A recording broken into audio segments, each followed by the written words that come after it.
I'm Apollo Cobahib, Gale 6 from San Fernando, Pampanga, the President of Task Force M2B dito sa Quiapo. And right now, pa-participate kami for the Good Friday procession kung saan ilalabas na naman ang bigaryo.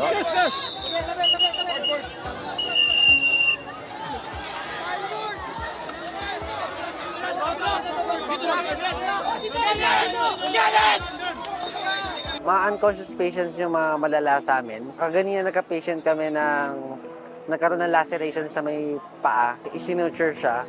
At the same time, meron kaming multiple unconscious patient na tachycardia. Sa ilong, labas sa bibig. Kapain bibig. Sa ilong, labas sa bibig. Ang mga minor case namin dito, like nagpapalinis lang ng sugat or nagpapakover lang kasi sasampa pa ng andas.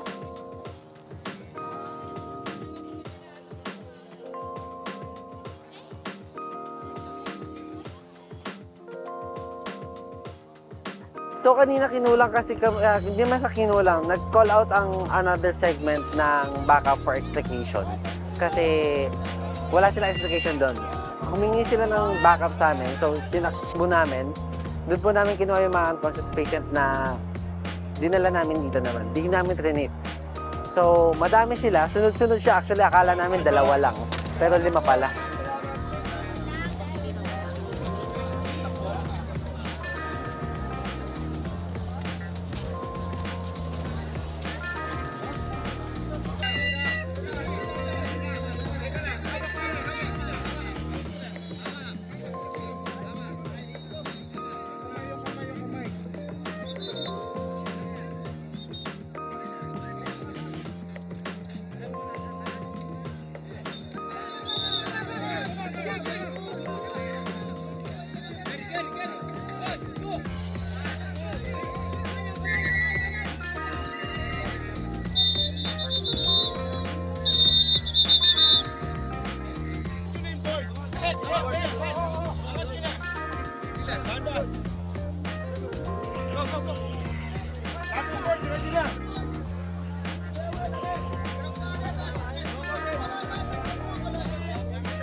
Open nyo lang yung daan, meron ng re-receipt dito.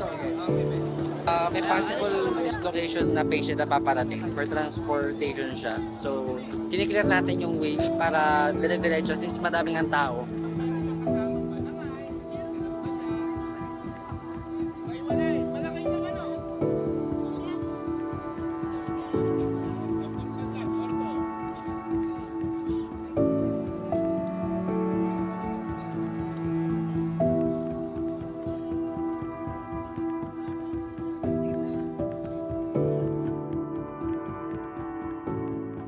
Hi, magandang umaga.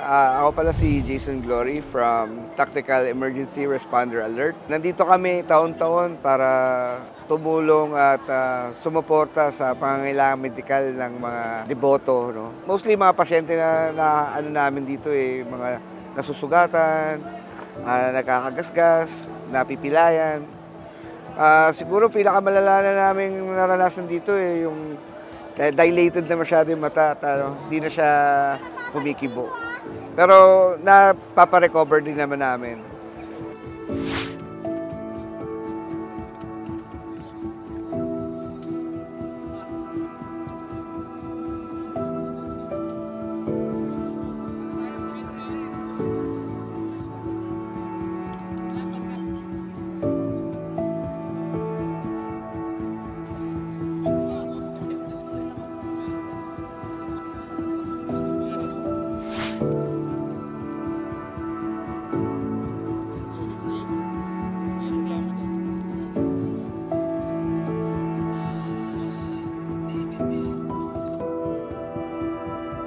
Good day. I am Corinne Elcana from the Brigada of Task Force M2B all the way from Pampanga.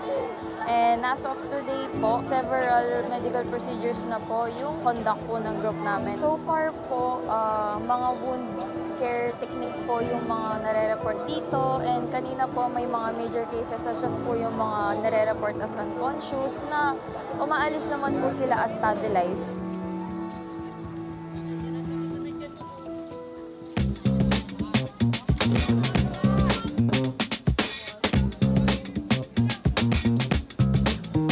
Took a quick nap. As out of this moment, nakalarga pa rin ng mahal na phone. Nasa biyahe pa rin. It's expected to end the procession mga 2 hours ago pa. Pero hindi eh. Habang hindi pa siya masyadong crowded, wala pang masyadong pasyente. Ganoon namin ang opportunity magpahinga ng iba habang binabantayan din yung other gamits. And yeah. We've been here since Thursday ng 3 p.m.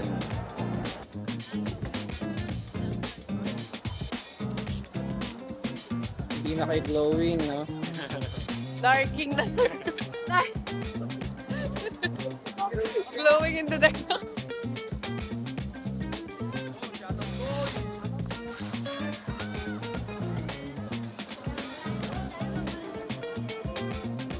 Ako po si Angela Maris Vergara. Galing po kami ng Pampanga. Representative po ako ng Task Force M2B, Gale 10 OIC. Pumunta po kami dito para mag-rescue sa mga kailangan ng medical.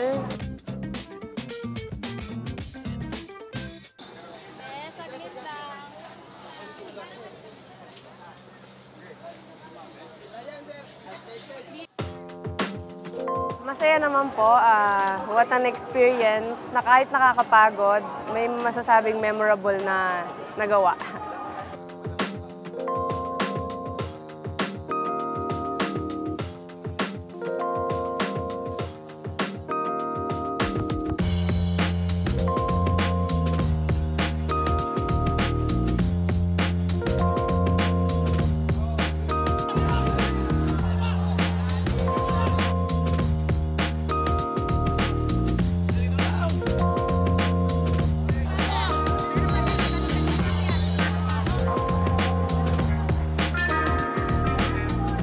So, moments before ako nagising, andyan na pala yung andas. Ang supposedly yun ng plano, aabang lang kami ng pasyente dito sa labas ng island. Pero sa kasamang palad, kailangan namin i-extricate na sa loob yung pasyente.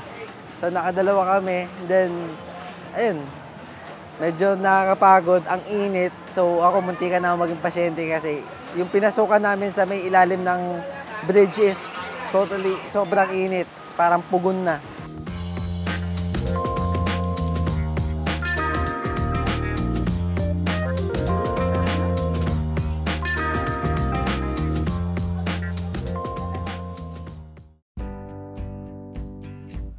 Sir, sa taon-taon kami nandito. Di mo muna ako nakikita dito sa lugar na to, pero makikita mo pa rin sa ibang lugar.